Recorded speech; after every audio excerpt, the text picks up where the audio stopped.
Hello anime lovers, स्वागत है आपका वाइपर एनिमे एक्सप्लेन्ड चैनल पर। और आज हम देखेंगे डैंडाडैन के एपिसोड नंबर 9 को। अगर आपने इसके पिछले एपिसोड्स नहीं देखे हैं तो पहले उन्हें जरूर देख लीजिए। तो चलिए जानते हैं इसकी आगे की कहानी को बिना किसी देरी के। अब तक हमने देखा कि सर्पो एलियंस ने मोमो और ओकारुन के स्कूल पर अटैक कर दिया है। उन्होंने स्कूल पर एक डोमेन बना दिया था जिसमें सिर्फ हाई पावर वाले लोग ही एंटर कर सकते हैं, यानी मोमो और ओकारुन। लेकिन डोमेन में आयरा भी आ जाती है क्योंकि उसके अंदर एक्रोबैटिक सिल्की का ऑरा है। सर्पो एलियंस अब ओकारुन का केला काटने की कोशिश करते हैं तो आयरा एक्रोबैटिक सिल्की में ट्रांसफॉर्म हो जाती है और उन एलियंस को लात मारकर ओकारुन को बचा लेती है। लेकिन अब ओकारुन पूरा नंगा हो गया था, जिसे देख आयरा शर्माने लगती है और कहने लगती है कि अभी तो हमारी शादी भी नहीं हुई है, तो वो ओकारुन को इस हालत में नहीं देख सकती। अब सिर्फ एक सर्पो एलियन ही बचा था। वो आयरा से कहता है कि तुम्हारे अंदर भी सुपर पावर है,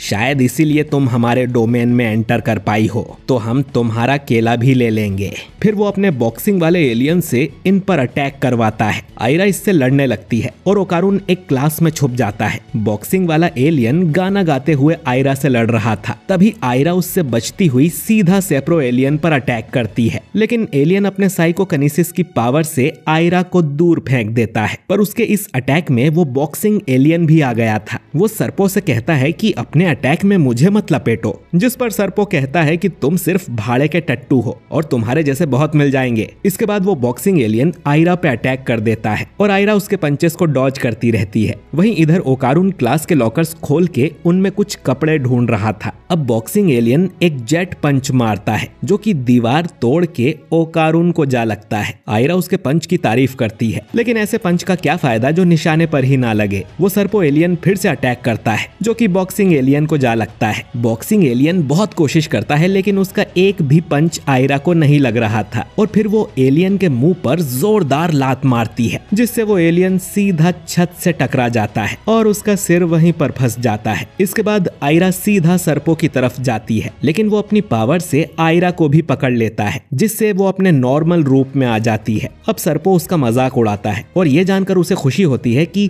इस एक जगह पर ही कई सुपर पावर वाले लोग हैं। आयरा देखती है कि वो 2 सर्पो एलियंस भी वापस उठ गए थे और अपने ओरिजिनल रूप में आ गए थे। वो आयरा से कहते हैं कि उसकी स्पीड काफी अच्छी है, लेकिन वो इतनी ज्यादा पावरफुल नहीं है। अब इनका प्लान तो नहीं था, पर ये लोग आयरा का बनाना ऑर्गन भी जरूर लेंगे। आयरा कहने लगती है कि उसे ऊपर वाले ने चुना है और वो इन जैसों से नहीं हारेगी। तभी वो बॉक्सिंग एलियन आयरा के पेट में जोरदार पंच मारता है, जिससे वो दीवार तोड़कर क्लास में जाके गिरती है। अब आयरा को बचाने के लिए ओकारुन निकल के बाहर आता है, पर वो अब भी नंगा था। फिर वो ऐसे ही अपने टर्बो ग्रैनी वाले रूप में ट्रांसफॉर्म हो जाता है, लेकिन एलियंस अपनी साइकोकिनेसिस पावर से ओकारुन को भी वापस नॉर्मल कर देते हैं और कहते हैं कि हम तुम दोनों का केला एक साथ लेंगे। एलियंस कहते हैं कि जब वो तीनों साथ में होते हैं तो अपनी पावर्स मिलाकर वो एक ऑसम जोन बना सकते हैं, जिसके अंदर ट्रांसफॉर्म करना तो क्या, खड़ा होना भी नामुमकिन होता है। लेकिन इसमें एक दिक्कत है कि इस जोन में ये एलियंस खुद भी एंटर नहीं कर सकते हैं, इसीलिए इन्होंने बॉक्सिंग वाले एलियन को बुलाया है, जो कि इन दोनों को इतना मारेगा कि ये हिलने लायक भी नहीं रहेंगे। वो एलियन ओकारुन के सिर में पंचेस मारने लगता है, जिससे आयरा को उसकी चिंता हो रही थी। लेकिन अचानक ही ओकारुन उसके पंच को रोक लेता है और वो टर्बो ग्रैनी वाले रूप में ट्रांसफॉर्म होकर उस एलियन को दूर फेंक देता है। सर्पो एलियंस को समझ नहीं आता कि ये ऑसम जोन के बाहर कैसे निकल गया, लेकिन तभी हम देखते हैं कि मोमो यहाँ आ गई थी और वो अपनी पावर से इन एलियंस के ऑसम जोन को कैंसिल कर रही थी, जिसे देख वो एलियन चौंक जाते हैं और मोमो उनसे कहती है कि वो उनके चेहरे अब तक भूली नहीं है। असल में मोमो को बिजी रखने के लिए इन एलियंस ने उस गॉडजिला टाइप के एलियन को हायर किया था, ताकि तब तक ये ओकारुन का बनाना काट ले और फिर मोमो से निपटे। ओकारुन मोमो को देखकर खुश होता है, वहीं मोमो उसे नंगा देखकर उसे ठरकी बुलाती है। अब ओकारुन और आयरा दोनों अपने भूतिया रूप में ट्रांसफॉर्म हो गए थे और आयरा मोमो से कहती है कि इस लड़ाई में वो उनकी मदद करेगी, लेकिन ओकारुन यानी केन ताकाकुरा सिर्फ उसका है। ओकारुन का पूरा नाम सुनकर मोमो को चक्कर आ जाते हैं, जिससे ये दोनों वापस नॉर्मल होकर जमीन चाटने लगते हैं। एलियंस अब इस मौके का फायदा उठाने का सोचते हैं और उस बॉक्सिंग एलियन को लात मारकर जगाने लगते हैं कि अगर उसने अपना काम ठीक से नहीं किया तो ये उसकी पेमेंट काट लेंगे। पर वो एलियन बुरी तरह से थक गया था, तो सर्पो एलियन उसके अंदर एक पावर बूस्टर इंजेक्शन लगा देता है, जिससे वो एलियन अब 24 घंटों तक भी लड़ सकता है। और वो देखने में भी थोड़ा बदल गया था और वो मेरा जूता है जापानी टाइप का गाना गाने लगता है। इसके बाद वो आयरा और ओकारुन पर शॉक वेव से अटैक करता है। मोमो फिर से अपनी पावर यूज करने लगती है और आयरा से कहती है कि वो ओकारुन का असली नाम दोबारा ना ले।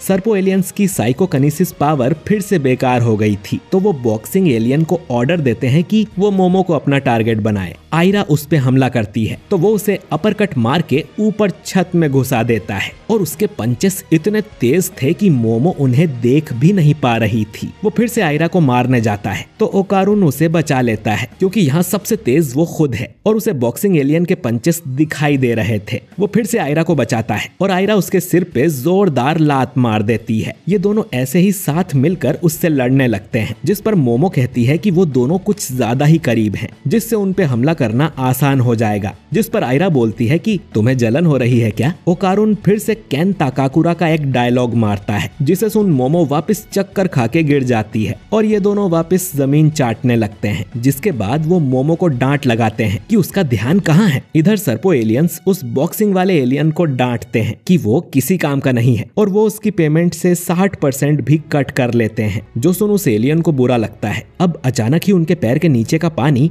हरे रंग का हो जाता है और फिर पूरी जगह में भर जाता है। इनके पैरों तले जमीन गायब हो गई थी। मोमो देखती है कि स्कूल की दीवार और छत भी पानी में बदल गई थी, यानी कि अब इन्हें सिर्फ तैरते ही रहना होगा। और पानी के अंदर मोमो को वो गॉडजिला टाइप क्रीचर भी दिखाई देता है और उसे देख ओकारुन चिल्लाता है कि ये तो नेसी है। असल में इसकी फोटो काफी वायरल है और आपने भी कहीं देखी तो होगी ही। खैर, आयरा ओकारुन को देखकर उस पर लट्टू होने लगती है, जो देख मोमो को उससे जलन होने लगती है। वो एलियन नेसी को भी डांटने लगते हैं, तुम्हारा काम मोमो को रोकना था और अब तुम्हारी पेमेंट से भी 60% कट। ये सुनते ही नेसी उस एलियन को बीच में से काट देता है, जो देख ओकारुन और आयरा डर जाते हैं कि ये एलियंस का ही ऐसा हाल कर सकता है तो उनका क्या करेगा। वो लोग तैरते हुए उससे दूर जाने लगते हैं, लेकिन वो बॉक्सिंग एलियन पंच मार के आयरा को पानी में डुबा देता है और उसके पंचेस पानी में और ज्यादा पावरफुल थे, यानी कि उसके पास मेंटिस श्रिम्प टाइप की पावर थी, जिसके बारे में मोमो ने आज ही क्लास में पढ़ा था। वो बॉक्सिंग एलियन कहता है कि पानी के अंदर ही वो अपनी असली पावर दिखा सकता है। अब उसके पंच पहले से 10 गुना ज्यादा खतरनाक हो गए हैं, लेकिन फिर उसे याद आता है कि वो पानी में सांस नहीं ले सकता और उसके मुंह में पानी भर जाता है। फिर वो जल्दी से तैरते हुए पानी से बाहर आता है। मोमो अब ओकारुन से कहती है कि वो इस पर अटैक कर दे। टर्बो ग्रैनी के पैरों की ताकत की वजह से वो पानी में भी सुपर स्पीड से तैर पाएगा। अब जैसे ही ओकारुन अटैक करने के लिए भागता है तो पानी में डूब जाता है और इन्हें पता चलता है कि टर्बो ग्रैनी की पावर पानी में काम नहीं आती और वो तैर ही नहीं सकता। वो बॉक्सिंग एलियन यानी कि मिस्टर मेंटिस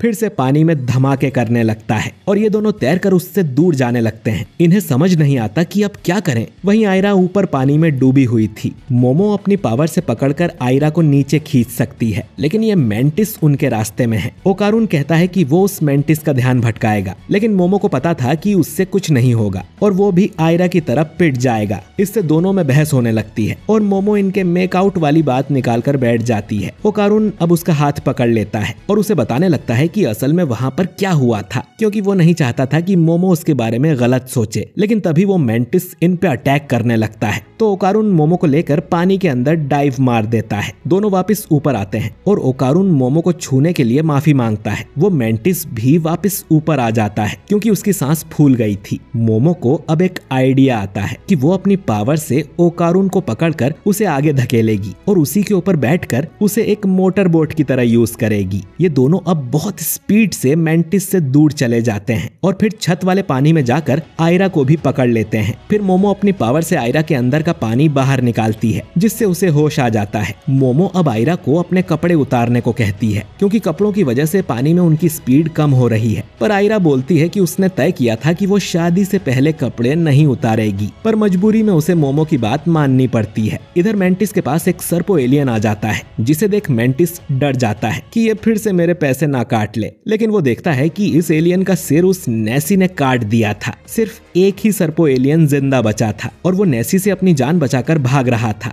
वो कहता है कि मैंने भी किन गधों को काम पर रखा है। इस नेसी की अटैक पावर कमाल की है, लेकिन ये इतना बेवकूफ है कि अपने सामने आने वाली हर चीज पर ही अटैक कर रहा है। मेंटिस एलियन की पावर भी अंडर वाटर अच्छी है, लेकिन सांस लेने के लिए उसे बार बार पानी से बाहर आना पड़ता है और इतने में दुश्मन ही भाग निकलता है। मेंटिस उससे माफी मांगता है तो सर्पो कहता है कि अब बहुत हो गया, उन तीनों को आपस में मर्ज होना ही पड़ेगा ताकि वो अपनी पावर अच्छे से यूज कर सके। इधर मोमो और आयरा दोनों ओकारून के ऊपर बैठ जाती हैं और ओकारून पानी के अंदर जाता है, लेकिन अंदर उन्हें एक बड़ा सा क्रीचर दिखता है जो सर्पो मेंटिस और नेसी से मिलकर बना था, जो इन पे लेजर शूट कर देता है। इससे बचने के लिए ये लोग पानी से बाहर आ जाते हैं और देखते हैं कि ये क्रीचर अपने गले के अंदर पानी खींच रहा था, यानी कि अपना लेजर अटैक करने के लिए इसे पानी की जरूरत होती है और अगर ये उसकी गर्दन तोड़ दें तो वो अटैक नहीं कर पाएगा। आयरा सिल्की में ट्रांसफॉर्म होकर उसका गला पकड़ लेती है और उसे लात मारने जाती है, लेकिन सर्पो उसे रोक लेता है और मेंटिस पंच मार के उसे दूर फेंक देता है। मोमो वापस आयरा को पकड़ लेती है। इन्हें समझ नहीं आता कि वो इस क्रीचर को कैसे हराएंगे। वो तीनों आपस में मर्ज हो गए हैं और नेसी की कमजोरी को प्रोटेक्ट कर रहे हैं। ओकारून कहता है कि अंडर वाटर तो हम इस क्रीचर का कुछ नहीं बिगाड़ सकते। तभी इन्हें एक शॉक वेव आकर लगती है और तीनों अलग अलग हो जाते हैं। मोमो ठीक उस क्रीचर के सामने थी। एलियन कहता है कि पहले हम तुम्हें मार देंगे और फिर शरीर की चीर फाड़ करेंगे।